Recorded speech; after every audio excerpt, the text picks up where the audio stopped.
Olá, povo de Deus! Estamos iniciando a nossa live das 20 horas em ponto.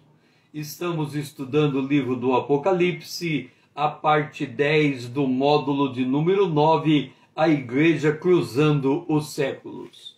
Nós vimos acerca da igreja de Éfeso e agora vamos avançar para a igreja seguinte, a igreja de Esmirna. No movimento da revelação, nós vamos olhar Esmirna, um tempo de tribulação e pobreza. É também a era dos mártires, que vai do ano 100 ao ano 323 depois de Cristo.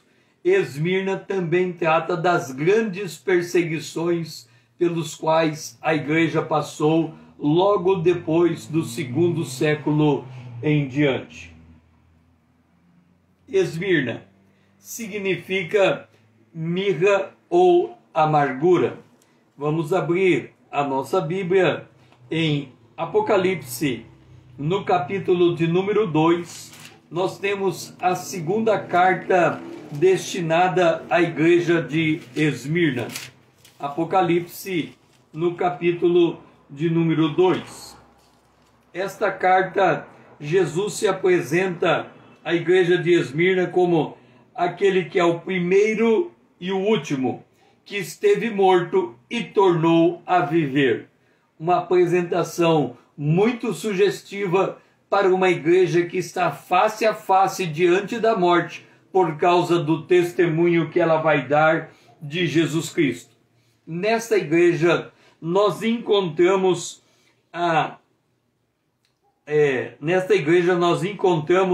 a sinagoga de Satanás. Esta sinagoga de Satanás são aqueles que se dizem judeus, mas na verdade não são judeus. Aí é feito um detalhe: eles pertencem à sinagoga de Satanás.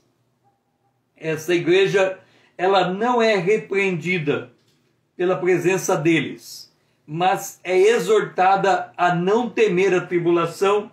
E aqui é declarado que ela passará por uma tribulação de 10 dias. E a palavra de exortação a esta igreja é: sê fiel até a morte, e dar-te-ei a coroa da vida.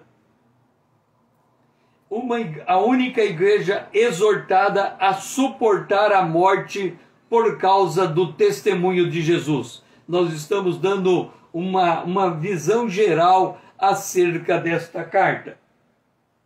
Esta igreja, ela não recebe nenhuma repreensão, mas ela é elogiada por ser fiel na tribulação, pobre, mas rica da graça de Deus, suportando a blasfêmia dos falsos judeus.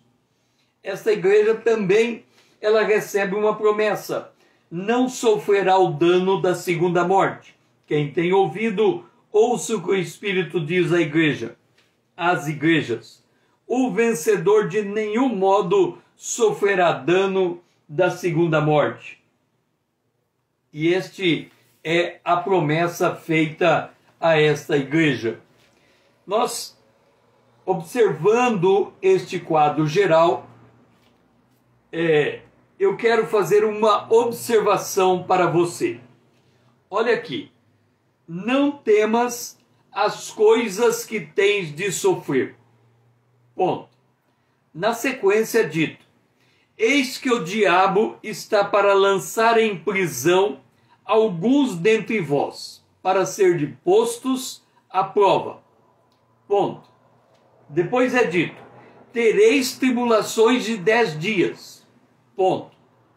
Agora, ser fiel até a morte. Deixe-me dizer uma coisa para você.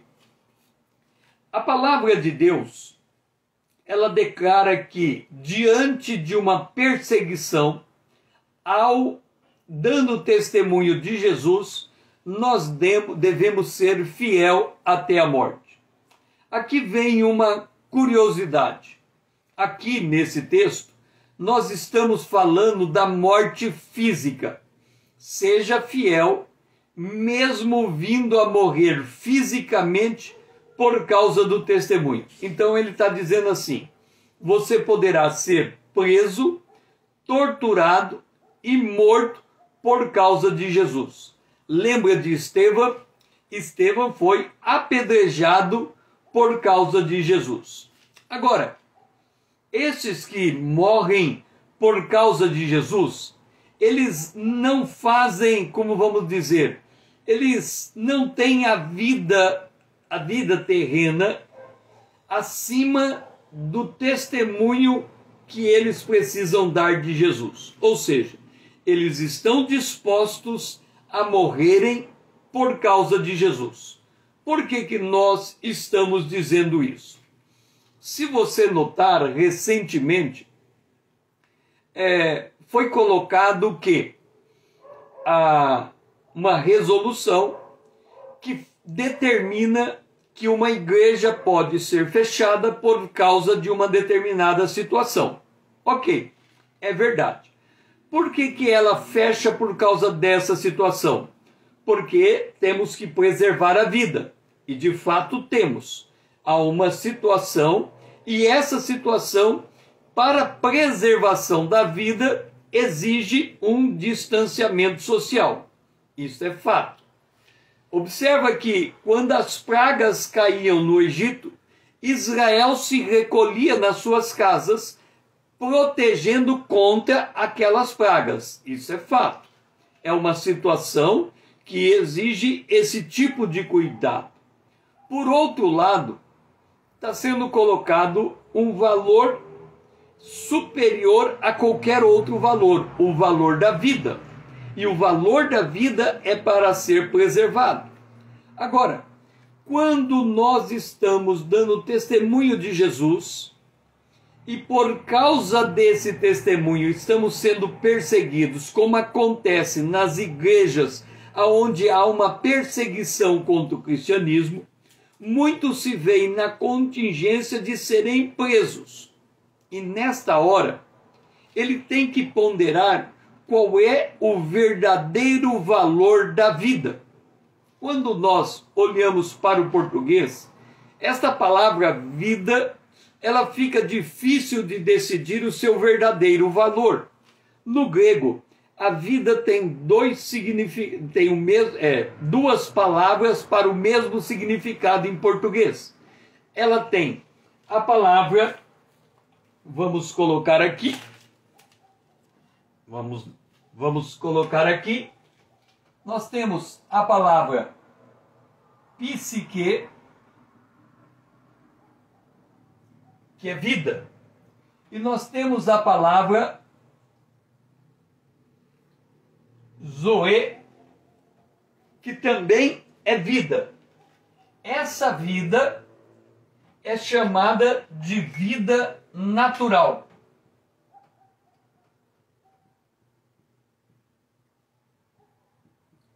Esta é a vida natural.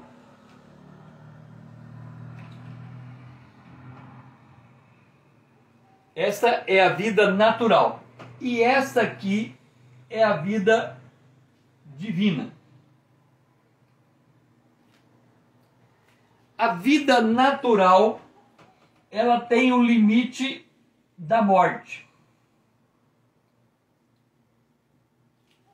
E a vida divina, ela é eterna.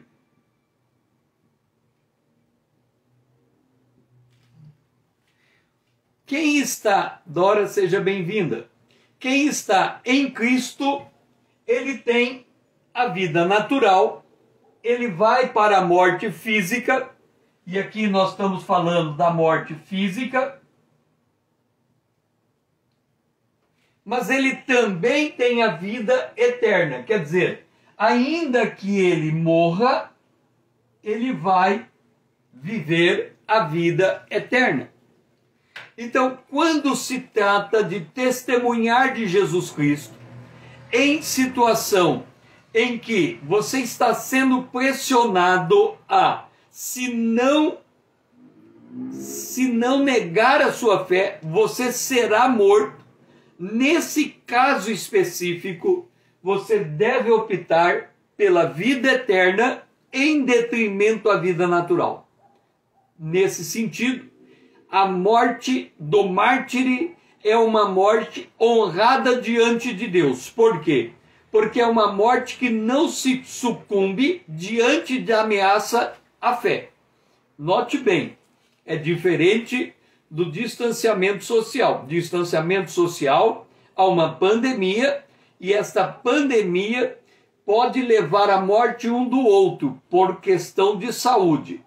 Nesse caso aqui, ele está sendo preso por amor a Cristo. E ele está sendo obrigado a renunciar à sua fé naquela prisão, debaixo de tortura. Nesse caso, ele deve ser fiel até a morte, e o Senhor vai lhe dar a coroa da vida. Então, esse texto, quando nós examinamos a carta da igreja de Esmirna, nós vemos que há uma correlação entre a maneira como Jesus se apresenta e a situação existencial que a igreja vive. Permita explicar uma coisa para você. Você pode estar vivendo em qualquer contexto existencial. O contexto que você está vivendo, Deus tem uma forma de se revelar a você neste contexto. De forma que nós não podemos fazer coisa alguma, em atividade humana alguma, se nós não estivermos sustentado, dirigido e direcionado por Jesus Cristo. Ele é a pedra de esquina, a pedra que os construtores rejeitaram. Então, quando Jesus se apresenta à igreja de Esmirna, ele olha para a situação dela, observa que ela está passando por uma situação de martírio, de provação, de tribulação, de dificuldade, e ele diz: olha, pelo que você está passando, eu antes passei por você. Você vai ser fiel até a morte. Eu sou o primeiro e o último, aquele que esteve morto e tornou a reviver. Então ele está dizendo, mesmo que você passe pela morte física, lembre-se que tem uma vida eterna. Há uma esperança para depois desta vida. É por isso que Paulo, ele diz assim, eu não sei o que eu escolho. Se eu permanecer, eu levo o evangelho a você. Se eu morrer, eu vou estar com Cristo. Então, dos dois lados é bom. Com Cristo é melhor. Então, qual é a escolha de um cristão? Um cristão, ele não precisa escolher entre a vida e a morte. Ele pode viver sustentado pela presença de Deus e pela palavra de Deus. É nesse sentido que Jesus se apresenta como o primeiro e o último. E quando ele olha para a igreja de Esmirna, uma igreja, naquela época, e acontece em muitos países hoje, naquela época, e há situação dentro do Brasil que isso também ocorre, quando uma pessoa recebia Jesus como Salvador, ela quebrava o vínculo com a sua família.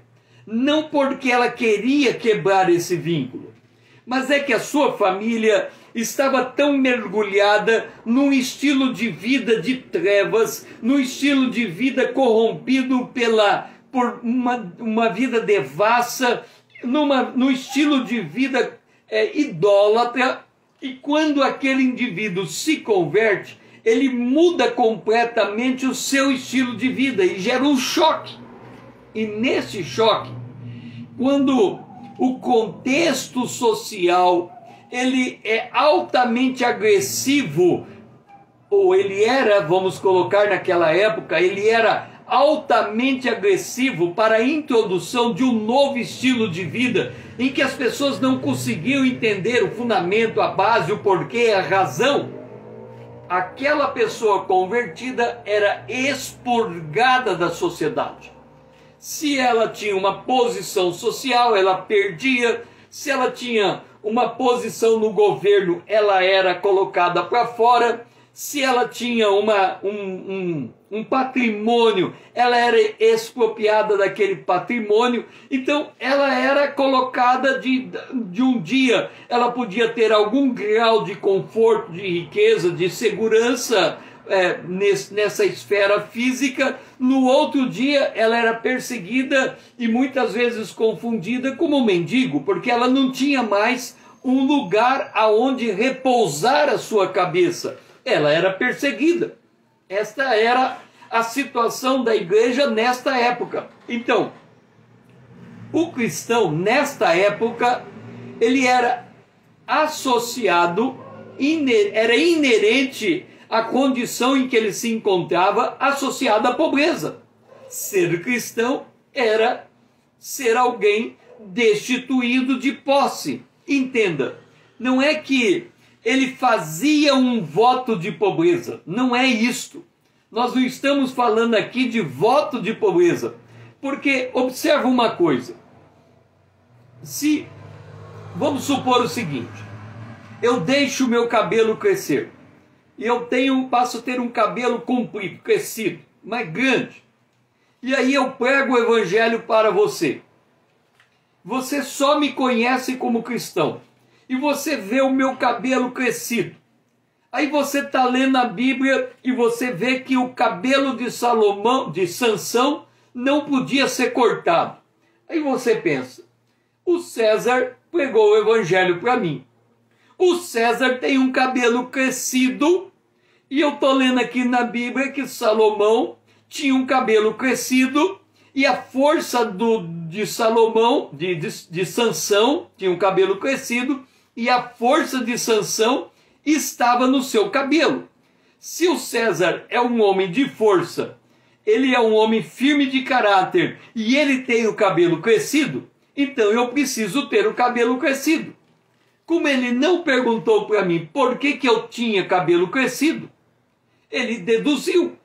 E a partir dali, ele também passa a ter cabelo comprido.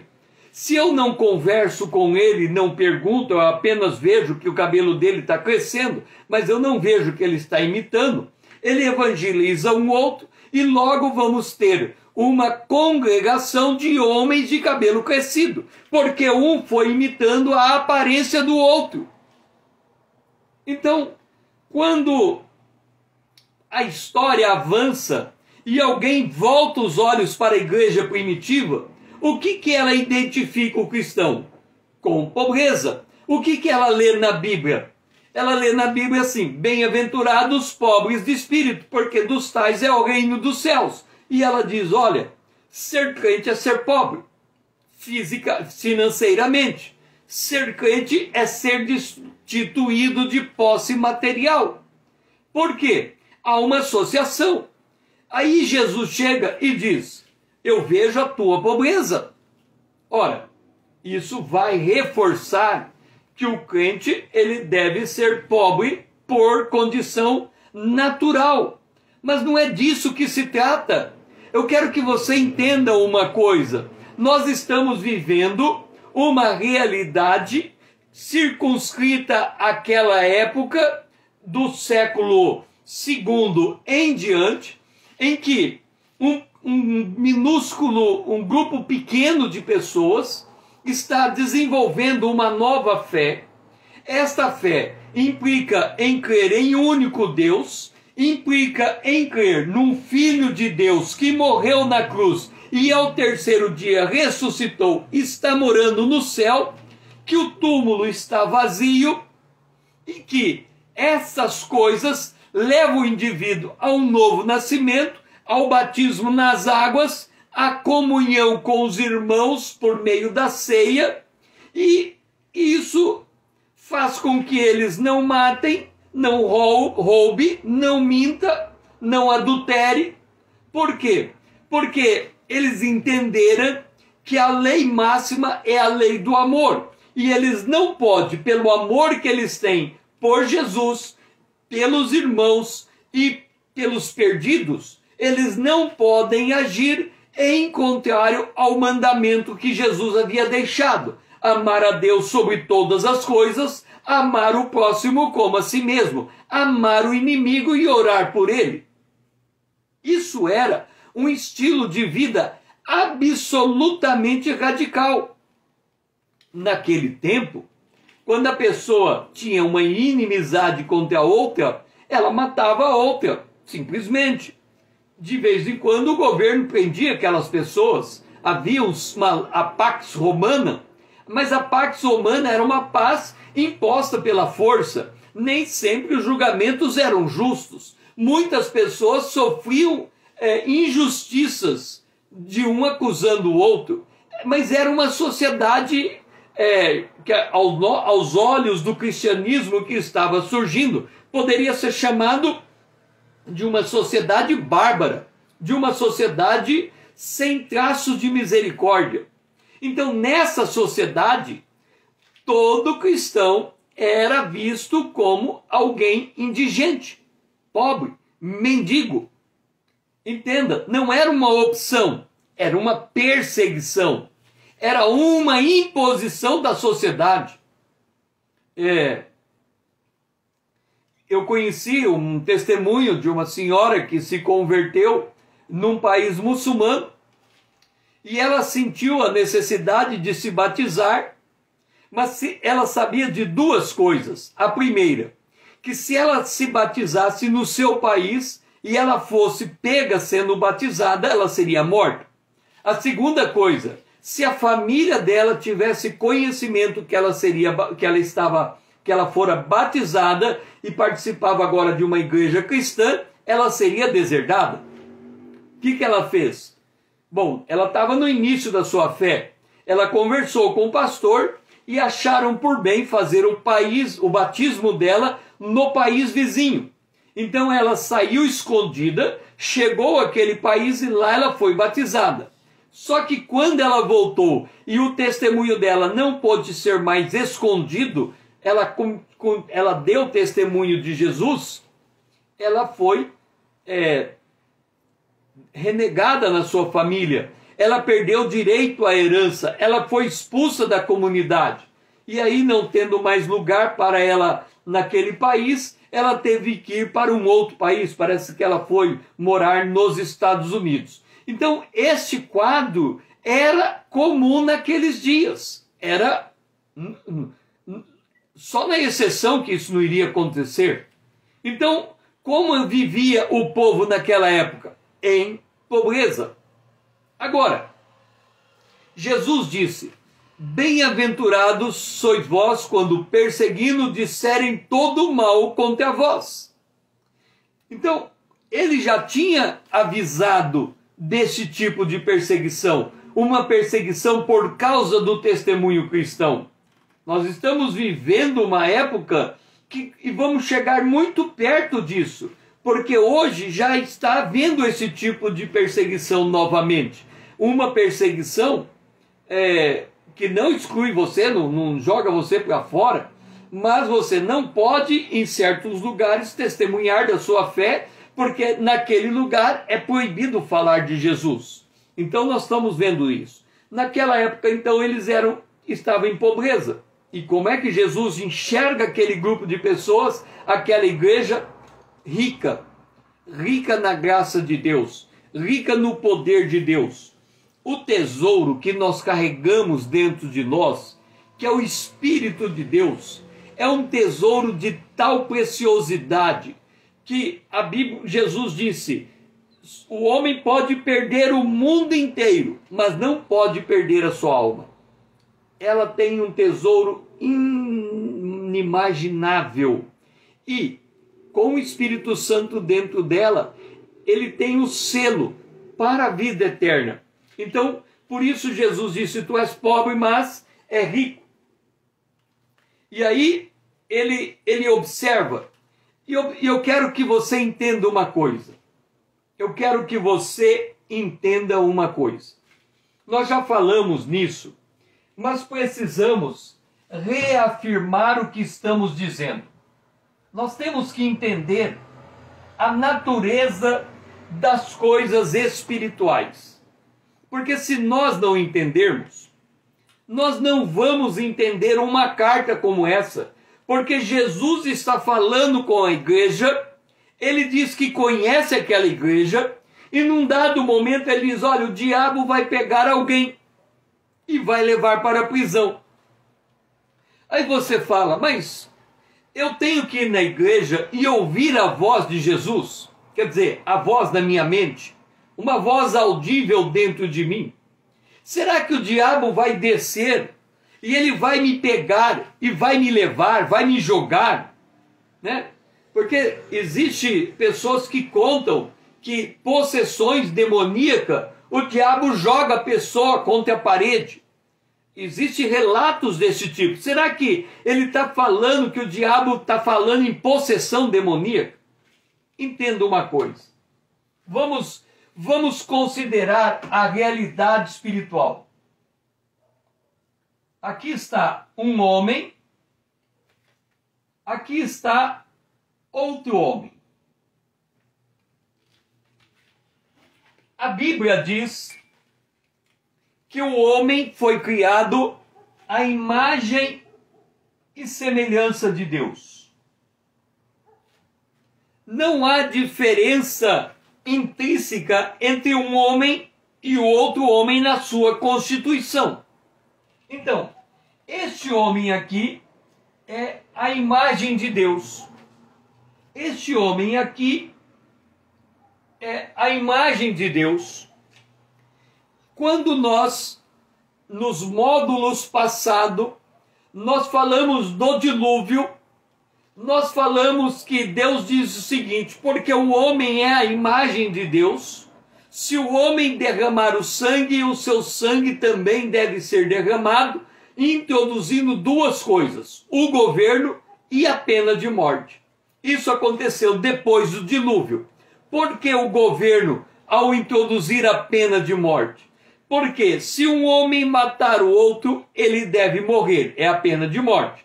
Mas para que isso aconteça, deve ser verificado se ele é de fato aquele que matou o outro. Então há um processo, há um julgamento, há uma justiça acontecendo aqui para aquele indivíduo ser executado. Então, por quê? Porque o homem é a imagem de Deus. Agora, note uma coisa. Um homem, temos dois homens aqui, os dois são a imagem de Deus, mas os dois, eles têm um drama. Os dois passam pela morte física.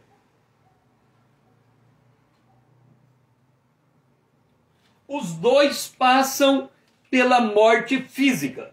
Ok. Esses dois passam pela morte física. Eles têm dois possíveis destinos. Esse homem aqui pode ter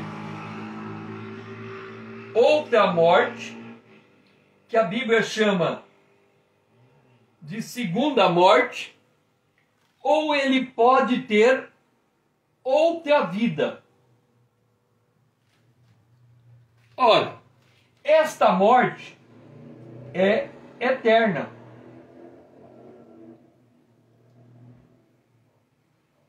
Esta morte é eterna, mas esta vida também é eterna. Aí você vai e pergunta assim, César, se a morte é eterna e a vida é eterna, por que a morte é eterna? O que seria diferente de uma morte eterna? Aniquilação. Imagina você que tudo que há na terra, ela muda a natureza. Então, uma árvore cai, ela se decompõe, vira adubo para uma nova árvore. Mas imagina, a aniquilação seria extinguir completamente, tornar nada aquilo que uma vez existiu. Isso seria aniquilar, desaparecer completamente. Por que o homem não pode desaparecer completamente?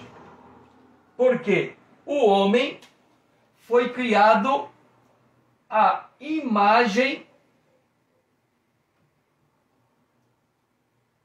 de Deus.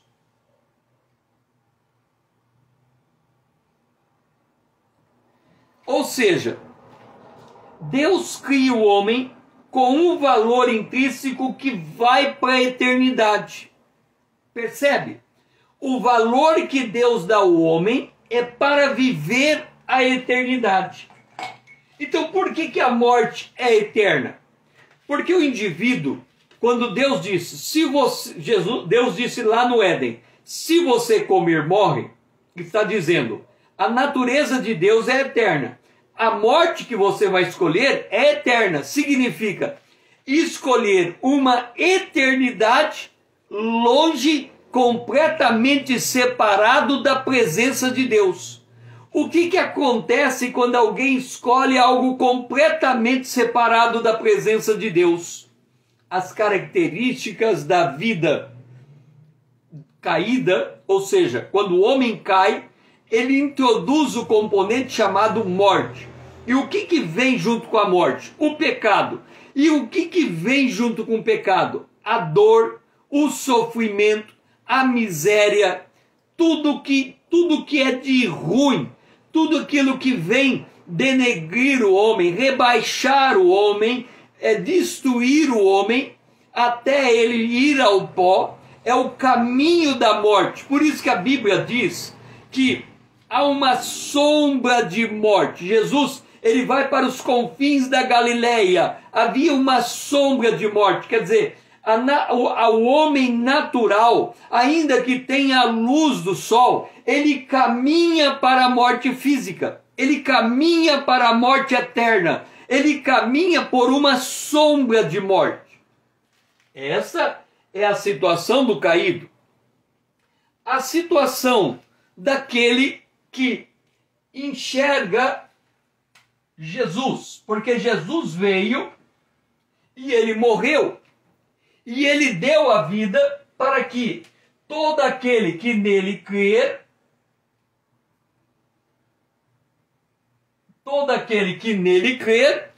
tem a vida eterna. Aquele que não crê tem a morte eterna.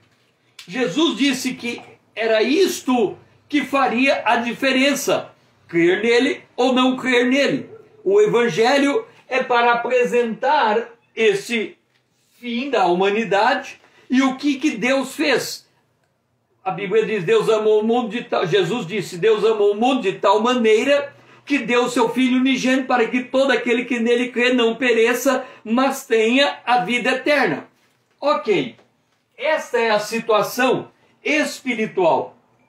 Quando o indivíduo aceita Jesus, ele recebe o Espírito Santo. Ele tem o Espírito Santo dentro dele. Então vou colocar aqui maior. Espírito Santo dentro dele. Mas quando o indivíduo não aceita Jesus, ele tem o diabo. E aqui nós vamos falar em grau. O diabo,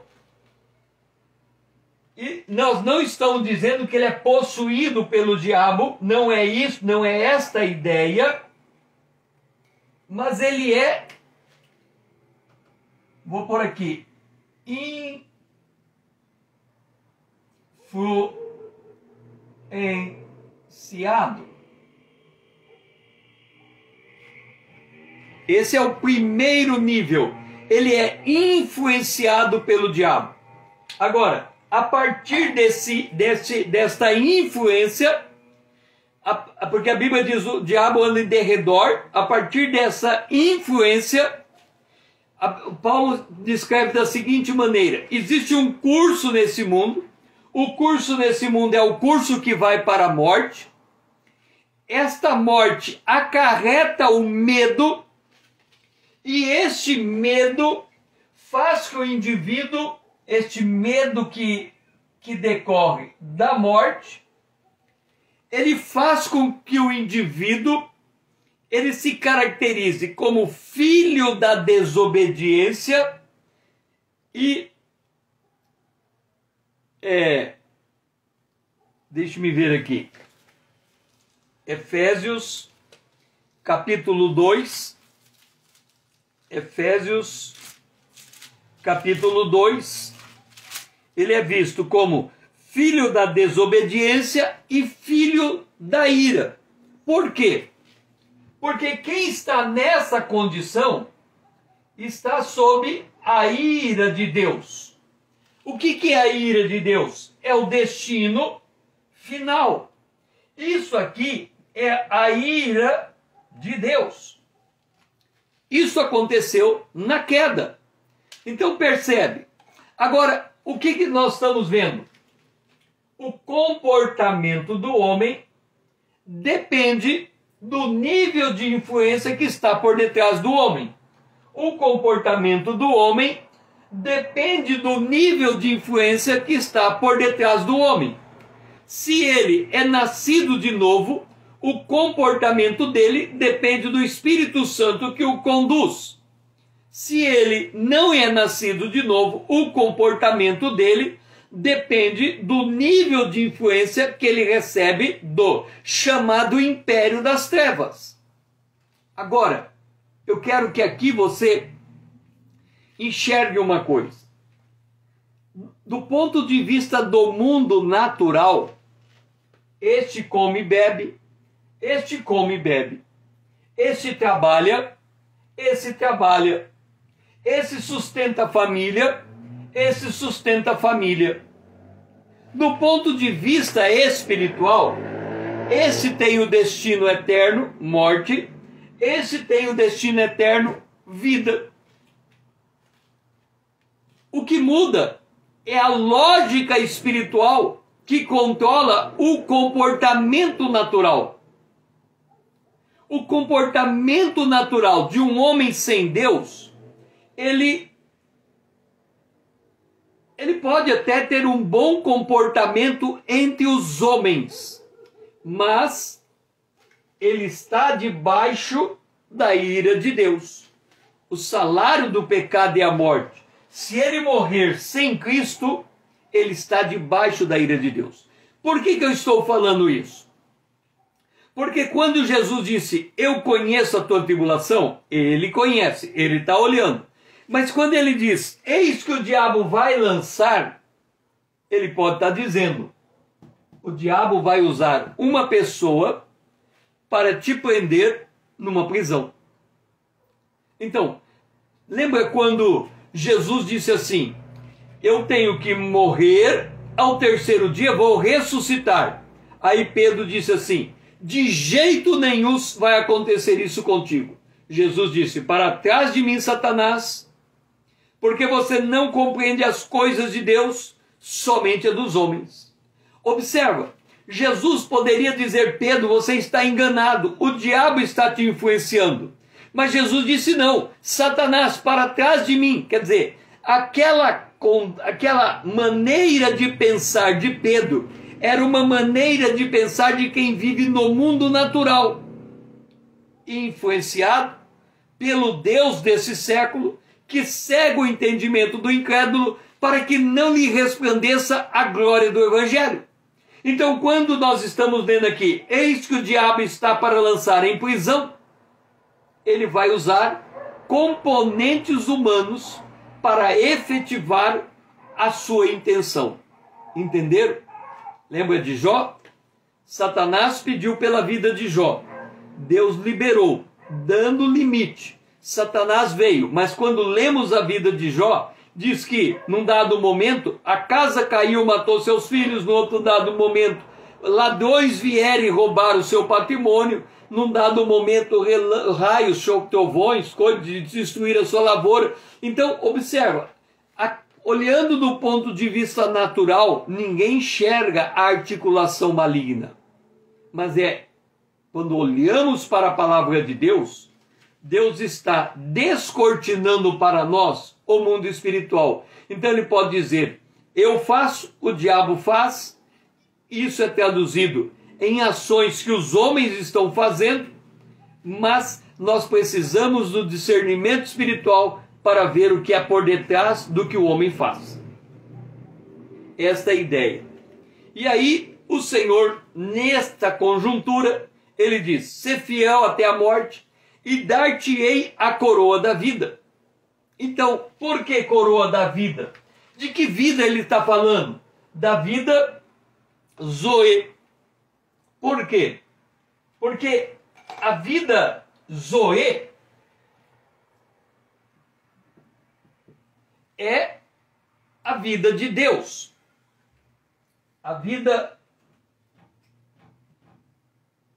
Zoe é a vida de Deus. A vida psique é a vida natural. É a vida que nós recebemos quando nascemos do seio da nossa mãe. Esta é a vida natural, a vida que caminha para a morte. Todos vamos morrer, mas quem morre em Cristo ressuscitará para a glória. Quem morre sem Cristo ressuscitará para o juízo final, e do juízo final será lançado no lago de fogo, que é a chamada segunda morte. Então nós temos que entender isso, para entender o contexto, por que Jesus, vendo a sua igreja passar pela morte física, ele diz: olha, tenha alento, tenha esperança, seja fiel. É por isso que hoje nós estamos tendo a pandemia, nós temos testemunhos de irmãos cristãos que, quando eles percebem que a vida dele está se esvaindo, que eles vão cruzar para a morte, eles sentem paz interior, porque eles sabem que depois que cruzar a morte física, eles serão recebidos por Cristo e viverão eternamente. Então fica esta observação, essa análise, para que nós possamos entender por que Jesus diz que alguém morrendo recebe uma coroa da vida. E por que ele diz que uma pessoa morrendo, ele não sofre o dano da segunda morte. A segunda morte é o drama da humanidade, não é a primeira morte. A primeira morte é uma cessação da condição física do indivíduo. Lembra que o indivíduo que morre nessa condição, ele vai para o Hades, que é também chamado o inferno. Este aqui vai para o paraíso. O paraíso hoje é na presença de Deus. Essa é a diferença. É por isso que, quando nós olhamos para a igreja de Esmirna, nós temos que entender estes elementos. Não podemos imaginar que o Senhor está dizendo assim: olha, o cristão, para ser cristão, ele tem que ser pobre. Não. Ele está numa contingência que, por ser cristão, ele é excluído da sociedade daquela época e ele passa a viver à margem da sociedade. Segundo, o cristão que está nessa condição, a ira da sociedade da época era de tamanho grau que eles não se contentavam em tirar os bens patrimoniais, o trabalho da vida daquelas pessoas. Eles também queriam tirar a fé, queriam fazer com que o indivíduo negasse a fé, seja por tortura ou matavam mesmo para que outros pudessem reconsiderar. E, no entanto, Jesus disse: vem, não tem problema, vocês estão sendo como um cordeiro levado para o matadouro, pode deixar seguir, lembra que eu passei por isso também, morri e ao terceiro dia ressuscitei. E aí nós temos que entender uma coisa, esta realidade, por que nós estamos nos detendo à igreja de Esmirna? É que se hoje nós somos livres, amanhã podemos não ser mais. Se hoje nós temos liberdade para dar testemunho da nossa fé, amanhã quem der testemunho da sua fé poderá ser preso e torturado e morto. As condicionantes podem mudar, o mundo é cíclico. Quem garante que nós teremos uma situação que estamos vivendo hoje de plena democracia? Isso pode mudar.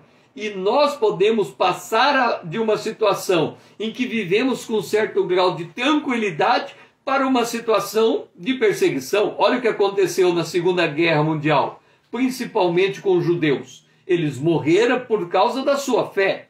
Olha o resultado que aconteceu depois. Eles se tornaram nação. Eles ressurgiram das cinzas e hoje têm o seu próprio país. Então nós temos que entender que a história é cíclica e que essas condicionantes pode ser algo que a gente venha a passar, mas se viermos a passar, temos que lembrar desse quadro, porque ali teremos alento. Dar-te-ei a coroa da vida. Então, fazendo uma recapitulação, Jesus se apresenta como o primeiro e o último, o que esteve morto e tornou a viver, dando um exemplo para aqueles que vão passar pela mesma condição. A tribulação aqui é uma tribulação que pode chegar a uma provação de ser morto por causa da fé.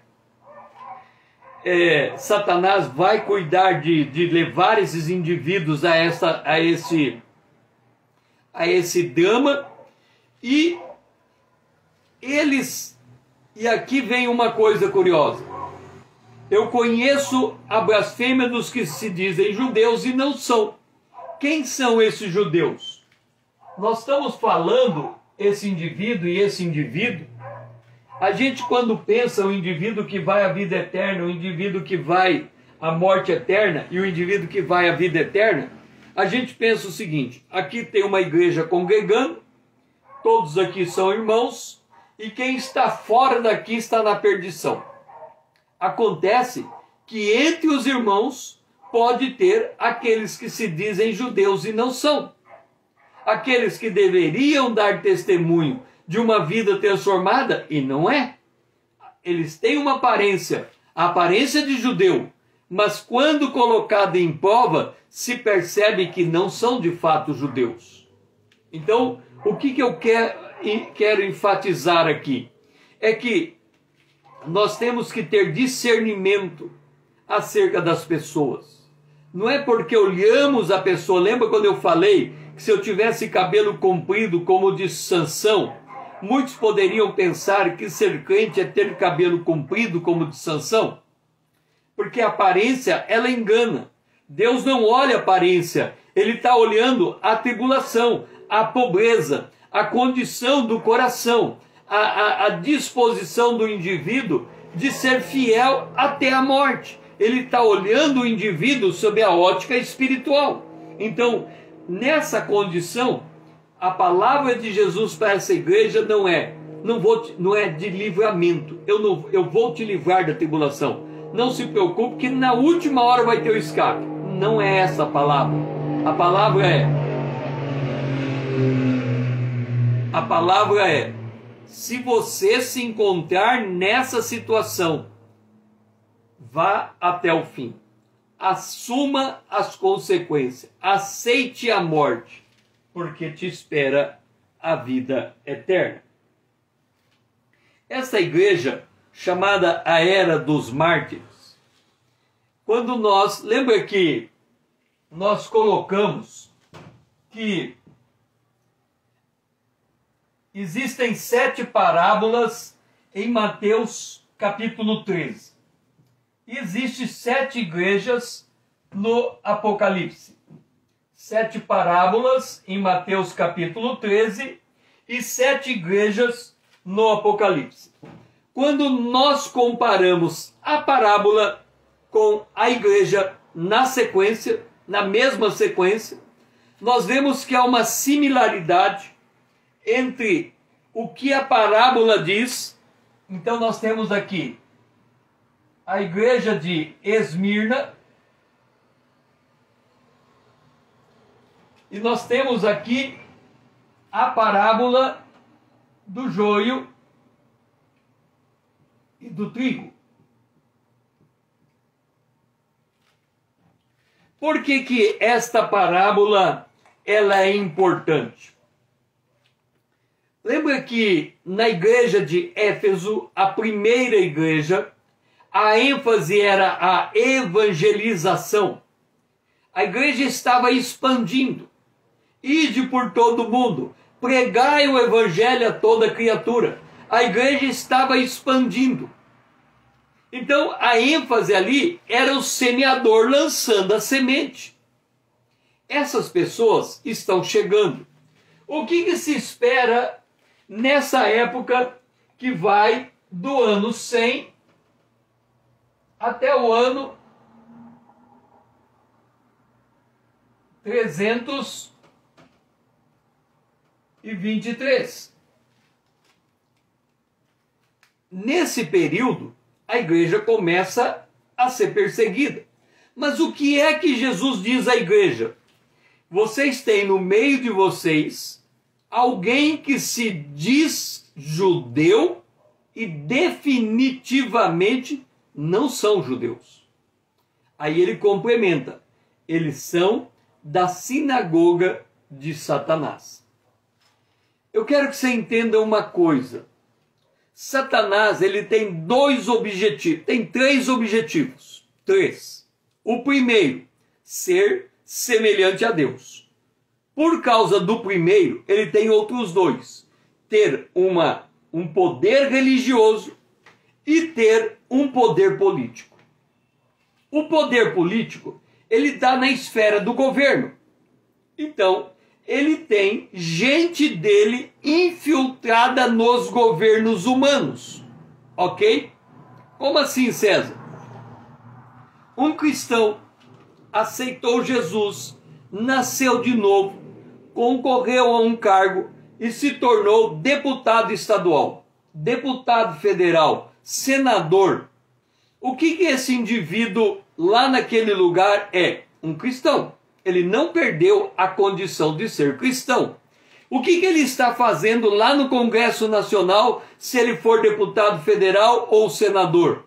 Ele está lá para cumprir a sua função enquanto deputado e senador, mas também dando testemunho da fé que ele tem, dos valores que ele tem, dos princípios que ele carrega consigo. Esse é o indivíduo que está lá. Mas lá também está aquele grupo de indivíduos que só conhece a vida natural, não tem vida espiritual com Deus, não nasceram de novo, estão sendo influenciados pelo poder das trevas. O livro de Provérbios diz que o ímpio tropeça numa pedra e ele nem sabe que pedra tropeçou. Essa é a condição. Então lá no governo tem um cristão dando testemunho e exercendo função de governo. Um ímpio vivendo da sua maneira, cumprindo funções de governo. E dentro da igreja? Não, dentro da igreja não vai ter nada. Aí você vai dizer, dentro da igreja só tem crente. Dentro da igreja só tem lavado e remido pelo sangue de Jesus. Ora, o diabo não quer ter o poder político? Quer. Então lá no poder político ele não tem seus homens na política? Tem. Ele também não quer o poder religioso, receber adoração? Quer. Então aonde que ele vai se infiltrar? Dentro da igreja. Daí vem a parábola do joio e do trigo. Enquanto os homens dormiam, veio o inimigo dele e semeou o joio no meio do trigo.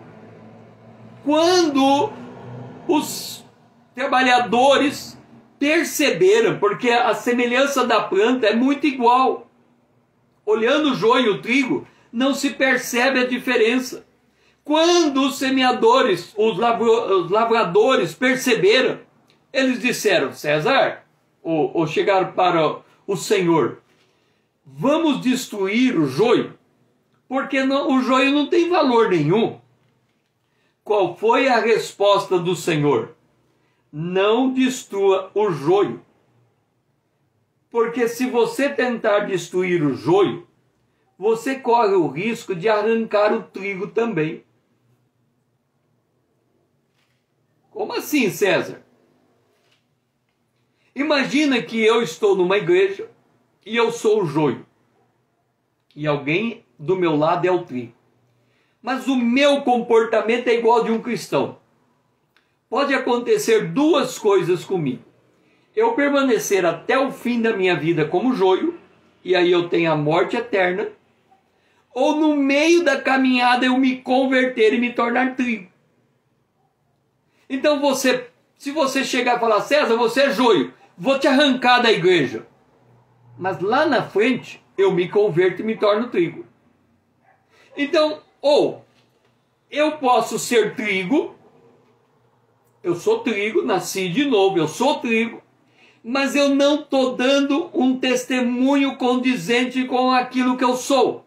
Então você olha para mim e fala, você é joio, o teu comportamento é de joio, a tua maneira de falar é de joio, então eu vou te arrancar. Ele arrancou quem?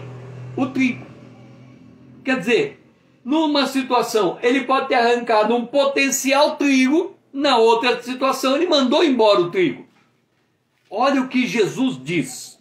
Não, replicou ele, o Senhor, para que ao separar o joio, Mateus capítulo 13, 29 e 30, ao separar o joio, não arranqueis também com ele o trigo.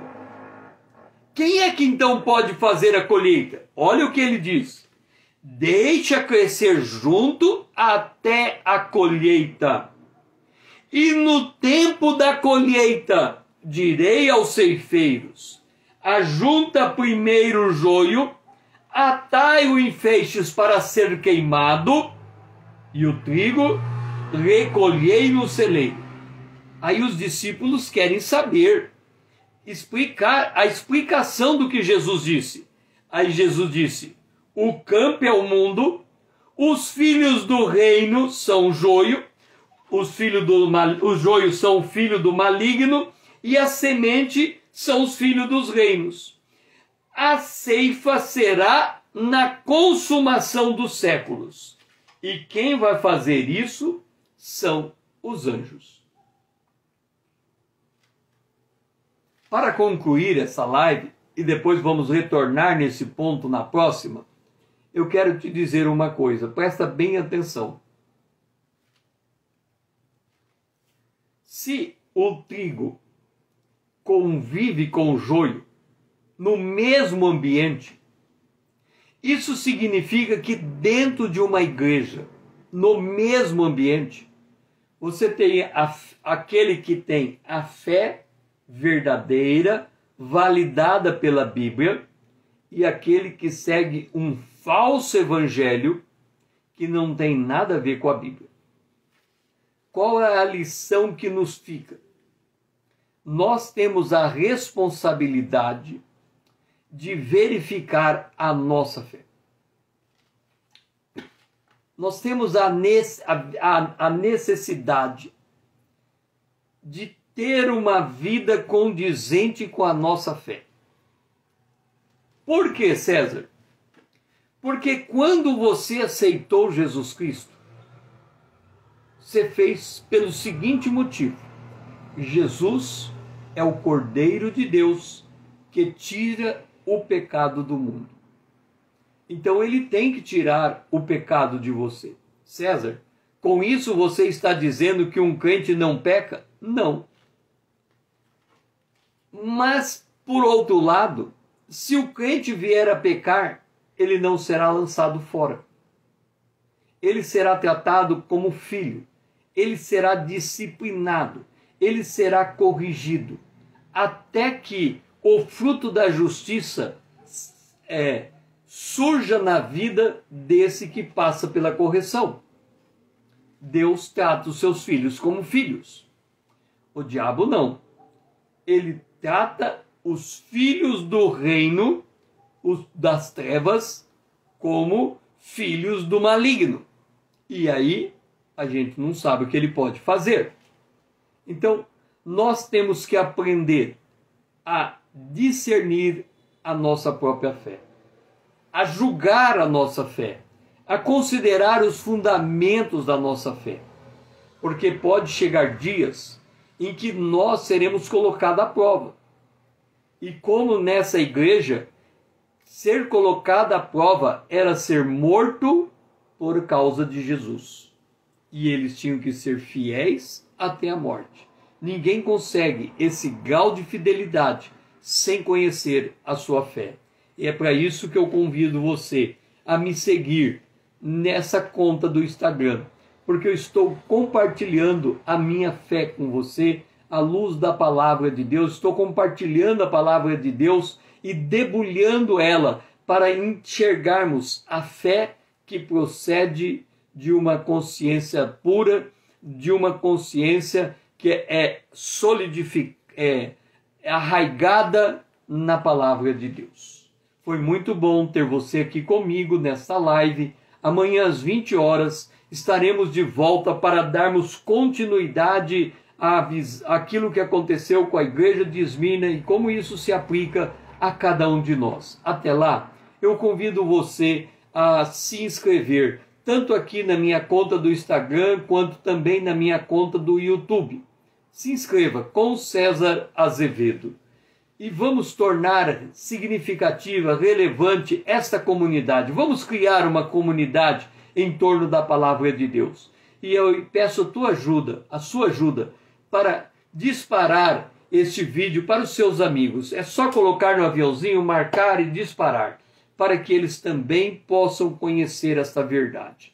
Vamos despertar o povo de Deus, porque Jesus está voltando e nós precisamos vigiar e orar e estar muito atento, conhecendo com profundidade a palavra de Deus. É esse o convite que eu faço com você. Que você tenha um restante de dia abençoado na presença de Deus e que o Senhor seja louvado.